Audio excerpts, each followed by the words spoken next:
வீட்ல கேரட் நெறையவே இருந்துச்சு. இவ்வளோ காய பொரியல் பண்ணா யாரும் சாப்பிட மாட்டாங்க. சரி அத அப்படியே கேரட் அல்வா பண்ணிக்கலான்னு துருவி எடுத்து வச்சிருந்தேன்.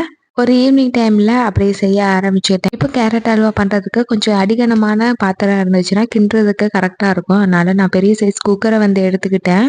ஒரு 4 டேபிள் ஸ்பூன் அளவுக்கு நெய் சேர்த்துட்டு, நம்ம துருவி வச்சிருக்க கேரட்ட ஆட் பண்ணிட்டு நல்லா வதக்கிக்கணும். இந்த கேரட்ல உள்ள தண்ணியெல்லாம் வத்தி பச்சை வாசனை போற வரைக்கும் நல்லா வதக்குனதுக்கு அப்புறமா, காய்ச்சி ஆற வச்ச பால் ஒரு பெரிய டம்ளர் அளவுக்கு எடுத்திருக்கேன். பசும்பால்னால கொஞ்சம் ஆடையெல்லாம் இருந்துச்சு. அதோட சேர்த்துட்டு நல்லா மிக்ஸ் பண்ணி வச்சு நல்லா கொதிக்க வச்சுக்கிட்டேன். பாலு, கேரட் எல்லாமே நல்லா வெந்து இந்த மாதிரி வந்திருக்கும். அதுக்கப்புறமா ஸ்வீட்னஸ்க்கு தேவையான அளவுக்கு சுகர் சேர்த்துக்கலாம். நான் இதுல ஒரு 3 கப் அளவு சுகர் சேர்த்துக்கிட்டேன். அதே கரெக்ட்டா இருந்தது.